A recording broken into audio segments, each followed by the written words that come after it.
Bonjour à tous, on se retrouve aujourd'hui un petit peu avant l'ouverture le long d'une rivière pour préparer sa saison truite. On a régulièrement des questions quant à l'armement des poissons nageurs pour la truite, et en l'occurrence dans les commentaires sous les vidéos YouTube, on nous demande beaucoup avec quelle taille d'hameçon ou quel modèle d'hameçon simple on peut remplacer les triples qui sont d'origine sur les leurres lorsqu'on les achète ou lorsqu'on veut changer d'armement. Dans cette vidéo-là, je ne veux pas vous dire de passer strictement en hameçon simple ou strictement en hameçon triple. Il y a des avantages ou des inconvénients que je vais voir en fonction de l'armement en simple ou en triple. Je veux juste vous l'aborder et vous donner quelques petits tips parce que des fois, ça va être pour s'adapter en fonction de l'environnement. Évidemment, un hameçon simple, il y a une seule branche, un hameçon triple, il y en a 3. En action de pêche, les hameçons simples vont moins se coincer dans les obstacles. Ça peut être intéressant à utiliser lorsqu'il y a beaucoup de végétation. Les hameçons simples, vu qu'il n'y a que 2 pointes d'exposé sur le leurre, ça va permettre de passer plus facilement entre les obstacles, même entre des branches qui vont être immergées. Ou, début de saison, lorsqu'on fait des lancers un petit peu approximatifs, c'est 1000 fois plus facile de récupérer un leurre qu'on a lancé dans les arbres par un lancer raté lorsqu'il est équipé d'hameçon simple que lorsqu'il est équipé d'hameçon triple. En hameçon triple, on a 3 branches. En hameçon simple, on a une seule. Lorsqu'un poisson vient se saisir du leurre en hameçon triple, l'énergie est répartie sur 2 des pointes des hameçons.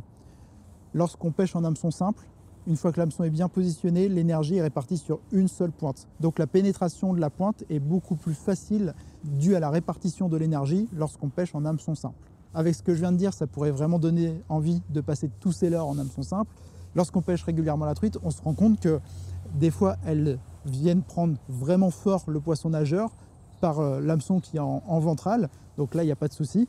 Mais d'autres fois, elles viennent pousser le leurre ou juste pincer l'hameçon à l'arrière. Lorsqu'on est en simple, ces poissons-là, on les rate très souvent, alors qu'en triple, ça pardonne ces erreurs. Début de saison, sur mes lancers approximatifs, j'aime bien passer en simple. Une fois que je suis rodé, si les poissons sont suiveurs, personnellement, je repasse en triple et je m'adapte en fonction des situations. Il faut aussi s'adapter en fonction des réglementations locales. Certains parcours, il y a une obligation de pêcher en hameçon simple.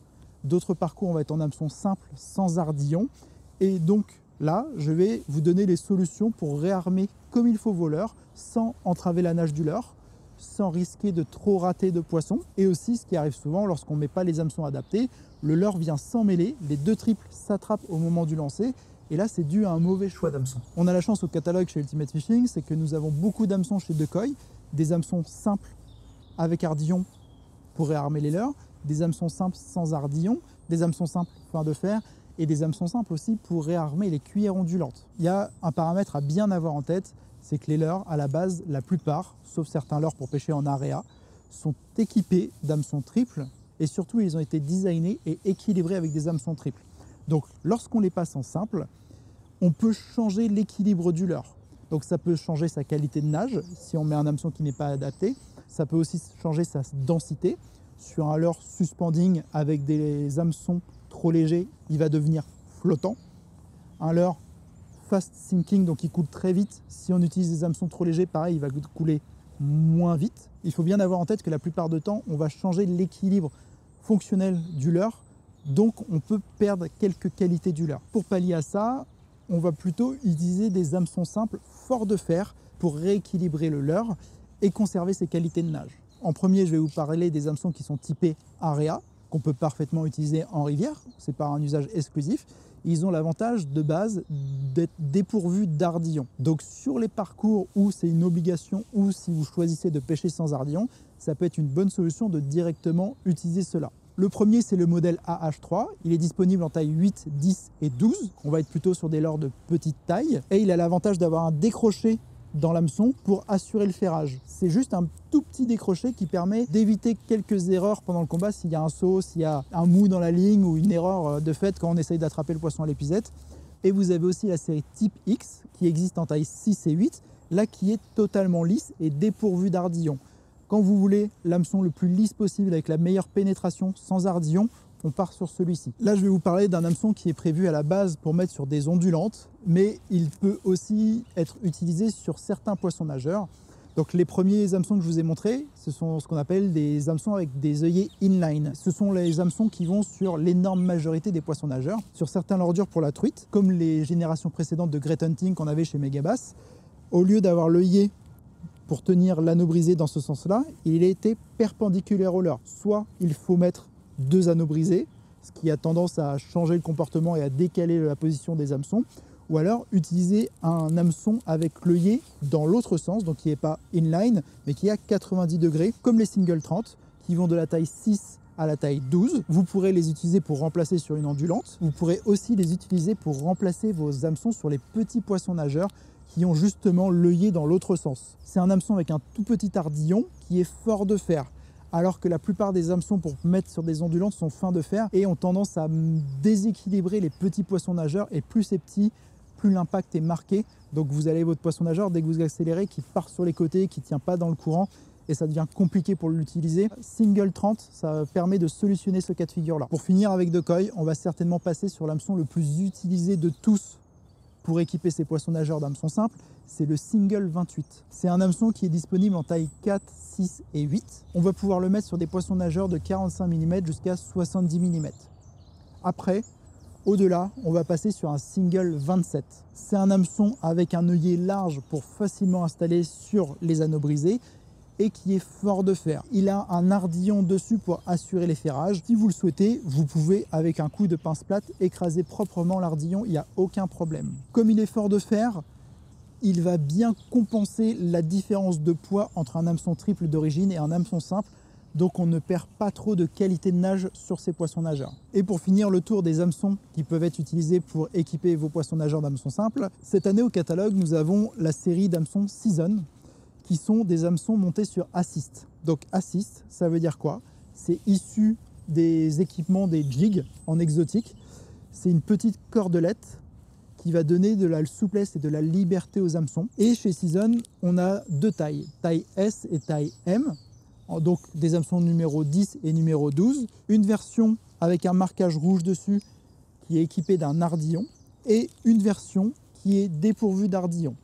Donc là, libre à vous. Il y a deux petits avantages que je vois à l'usage des hameçons montés sur assist hook. Le premier, c'est que ça va décaler un petit peu votre hameçon sur l'arrière et lui donner de la liberté. Donc pour les truites qui vont taper bout de gueule dans les poissons nageurs et taper juste sur l'hameçon arrière, attraper la queue du poisson nageur, vu que vous décalez un petit peu votre hameçon simple, ces poissons-là, vous allez réussir à les piquer plus facilement. Autre chose, le fait qu'il soit monté sur une petite cordelette, une petite tresse, ça va lui donner de la liberté sur la rotation aussi. Lorsque la truite va se mettre à tourner sur elle-même dans le courant pour essayer de se défaire de l'hameçon, ça va donner un petit peu plus de liberté et elle ne pourra pas prendre aussi bien appui sur le leurre pour se défaire de l'hameçon. Il va être disponible en deux tailles, la taille S qui est montée sur des hameçons numéro 12, qui ira bien pour mettre sur des poissons nageurs entre 45 et 50 mm, et la taille M qui est montée sur un hameçon numéro 10, qui ira parfaitement pour mettre sur des poissons nageurs autour des 60 mm. Avant de vous montrer des exemples concrets pour choisir sa bonne taille d'hameçon en fonction de sa taille de leurre, il y a un autre paramètre à prendre en compte sur lequel on a eu beaucoup de questions, c'est dans quel sens on doit monter ces hameçons. En règle générale, ce qui est le plus cohérent en termes de présentation et de qualité de ferrage, c'est de mettre la pointe de l'hameçon arrière vers le haut et la pointe de l'hameçon ventral vers le bas. Sur l'énorme majorité des poissons nageurs, ça va être un avantage de faire ce montage-là. Parce que si vous mettez la pointe de l'hameçon ventral vers le haut, lorsque votre poisson nageur vous vous arrêtez et qu'il va descendre en nageant comme ça, l'hameçon va se mettre sur un côté ou sur l'autre, donc il ne sera plus efficace. Si un poisson vient le saisir, le poisson ne sera pas piqué efficacement dessus parce que la pointe sera en contact avec les flancs du leurre. En revanche, lorsqu'on utilise des poissons nageurs pour la truite qui sont suspending, donc qui ont la même densité de l'eau, donc lorsqu'on les anime, ils vont s'arrêter bavette vers le bas comme ça, en suspension dans l'eau. Là, c'est intéressant de mettre les deux hameçons pointe vers le haut, car l'hameçon arrière va toujours être orienté vers le ciel, et l'hameçon ventral, vu que le poisson nageur se met tête un peu en bas, il va être ouvert et prêt à être saisi comme ça avec la pointe sur le haut. Donc sur des poissons nageurs suspending, pensez-y, les deux pointes en haut. En revanche, sur tous les autres, qu'ils soient coulants ou flottants, l'hameçon de queue pointe orientée vers le haut et l'hameçon ventral pointe orientée vers le bas.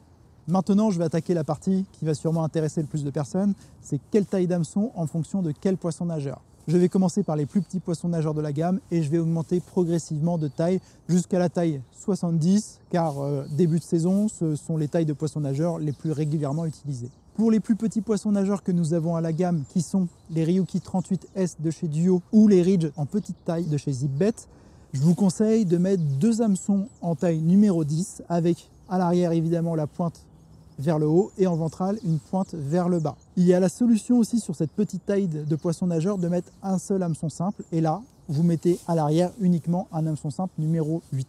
Pour les célèbres Ryuki 45S et 50S, on passe sur 2 hameçons en numéro 8. Ça va être la taille idéale pour garder les propriétés de nage et avoir un montage très efficace lorsque le poisson vient se saisir du leurre. On monte de taille pour les Ryuki 60S de chez Duo, pour les Rosante 63 SP ou pour les Great Hunting 51 de chez Megabass, on va les équiper avec des hameçons numéro 6. Numéro 6, ça correspond bien au leurre de 6 cm. Le Great Hunting Humpback en 51, c'est un cas particulier parce qu'on est sur un leurre qui a des flancs très hauts et qui est volumineux. Si on l'équipe avec des hameçons numéro 8, la longueur d'hameçon aurait du sens, mais le volume du leurre va empêcher les hameçons de faire leur job et donc il y aura beaucoup de ratés. Et on va aussi avoir un petit problème d'équilibre par rapport à l'armement d'origine. Et en dernier, je vais vous parler des Ryuki en taille 70 et la nouvelle génération de Ryuki en taille 71.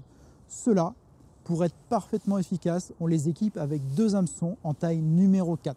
Maintenant, on va passer à l'étape de montage des hameçons et je vais vous montrer étape par étape comment le réaliser.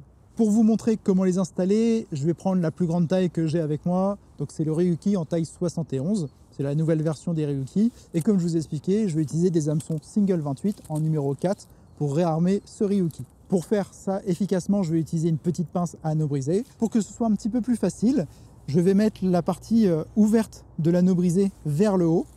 Je viens ouvrir avec les morts de ma pince à anneau brisé et faire glisser mon hameçon. Et là, mon hameçon est enclenché de 2-3 mm à l'intérieur. Il y a une petite astuce que j'aime bien utiliser dans ce cas-là, c'est que j'ai ouvert mon anneau brisé et j'ai fait glisser mon hameçon triple de 2-3 mm.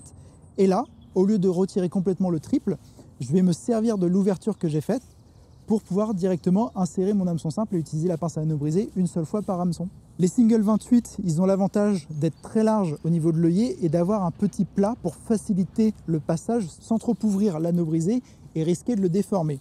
Donc là, je viens juste glisser le méplat dedans. Je fais bien attention à ce que ma pointe d'hameçon arrière soit vers le haut. Et à l'aide de mes doigts, au fur et à mesure, je viens faire glisser mon hameçon simple, ce qui va pousser le triple. Et quand le triple ressort, on n'a plus qu'à le ranger dans une boîte parce qu'il est nickel. Donc là, mon hameçon simple arrière, vous voyez bien, il est pointe vers le haut. Et je vais faire exactement la même chose avec mon hameçon ventral. La connexion en haut, j'ouvre avec la pince un petit peu. J'attrape mon hameçon simple, j'ai les 2-3 mm qui me permettent d'insérer l'hameçon juste derrière le triple. On vient juste venir avec les doigts, faire tourner l'anneau brisé et le simple pousse le triple. Tac, ça vient tout seul se mettre en place et on a l'hameçon ventral pointe en bas, orienté vers l'avant du leurre et l'hameçon arrière pointe en haut. Évidemment, plus les poissons nageurs sont petits, plus les hameçons vont être petits, les anneaux brisés petits. Je vous conseille au début de changer vos armements tranquillement à la maison. Je n'ai pas abordé toutes les tailles et tous les modèles de poissons nageurs. Là, c'était pour dégrossir le terrain. Évidemment, si vous avez la moindre question par rapport à un poisson nageur que vous voulez rééquiper, n'hésitez pas à poser la question dans l'espace commentaire sous la vidéo. On prendra le temps de vous répondre pour vous trouver la solution la plus adaptée pour que vous puissiez pêcher de manière efficace avec des hameçons simples. Sur ce, je vous souhaite une belle ouverture à tous et à bientôt.